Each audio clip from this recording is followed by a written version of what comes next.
As it turns out, humans and plants go way back. Let's talk about the history of houseplants.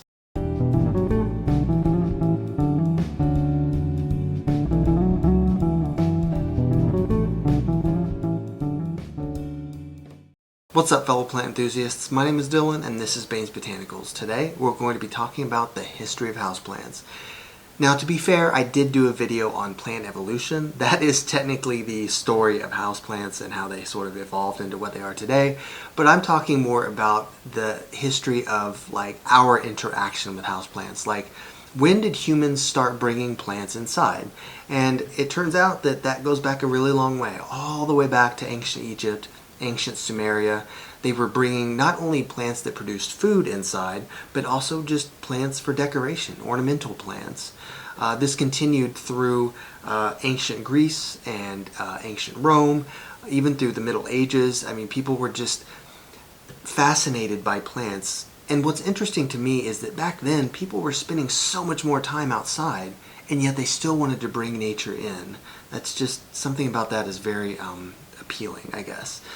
And it makes more sense now because here we are living in these big homes and everything and skyscrapers. So it makes sense that we want to have plants inside because a lot of people, especially in big cities, when's the last time they've been to a park or a zoo or something where there are a lot of plants around?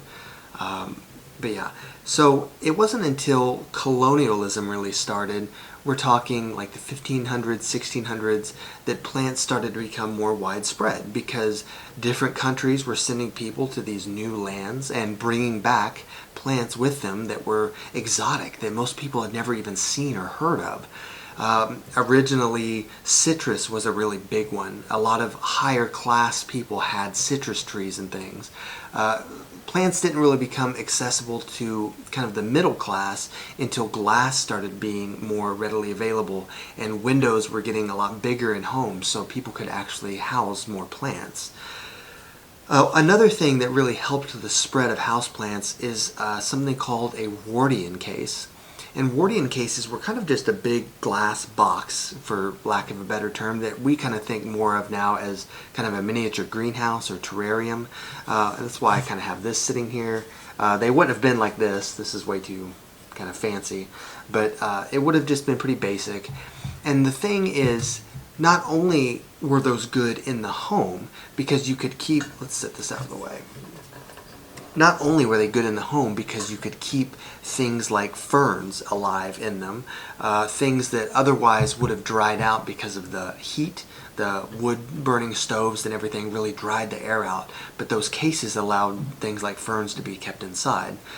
But they also helped in the transport of plants across the ocean, because one of the frustrating things they ran into is they would find these plants and they'd want to bring them back, but the salty air and the elements and everything would end up killing them. So the cases were a nice way to transport them, and it really made a big difference, and it brought a lot of exotic things back to Europe, which, you know, was kind of the seat of everything at the time.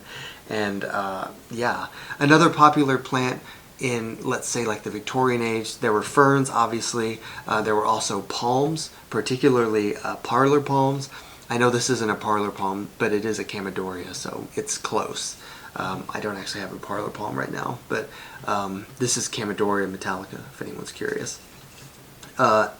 Anyway, and then probably around the 20th century, houseplants kind of fell out of style because people thought that they just kind of cluttered up the home. They thought they were dated or whatever. But then by the time the 1950s roll around, houseplants were coming back. People had them in their offices. People started having them in their homes again. And really ever since then, like there was a boom in like the 1970s too, but ever since then, houseplants have been pretty consistent up until about 2020. Because everybody was staying inside, so houseplants became huge. And honestly, they're still huge. The amount of things that I see at greenhouses now compared to even 10 years ago is mind-boggling. Just the amount of variety and the amount of different species and variations and variegations. It's really an amazing time to be into houseplants. So if anybody is ever thinking about getting into the hobby, this is the time. But yeah, it's really cool that that so much has changed in kind of such a short amount of time. I mean, 100 years seems like a long time, but really it's not. Like it goes by quick. So I'm kind of interested to see like what is the houseplant market going to look like in like 10 years or 20 years? What new plants are they going to come up with? What new plants are we going to kind of domesticate, for lack of a better term, into a new houseplant?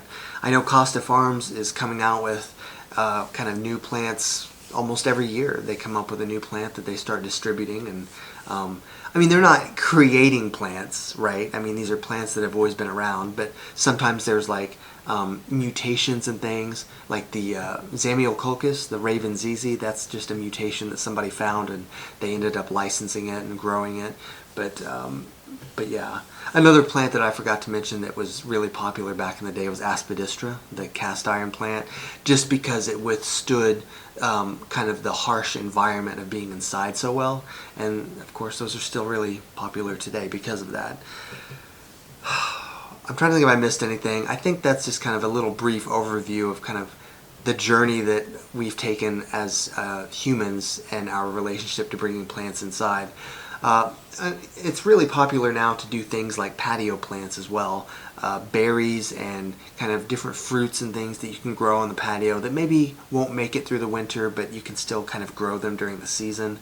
That's like a whole other hobby in itself. And of course gardening, gardening, that's a whole separate channel, but yeah, thank you guys so much for watching. Let me know if I've missed any specific details or if you guys want to add anything to this. I know my X-Men out there are probably like, okay, well, you forgot this and you got to do this. So please add to the discussion, kind of bolster what I've said here. I just kind of did a quick overview. But yeah, thank you guys so much for watching. Thank you so much for your likes and subscribes, and thank you so much for supporting me. I'm really loving this journey with you guys. Good things are coming. And until the next video, I will see you very soon. Thank you.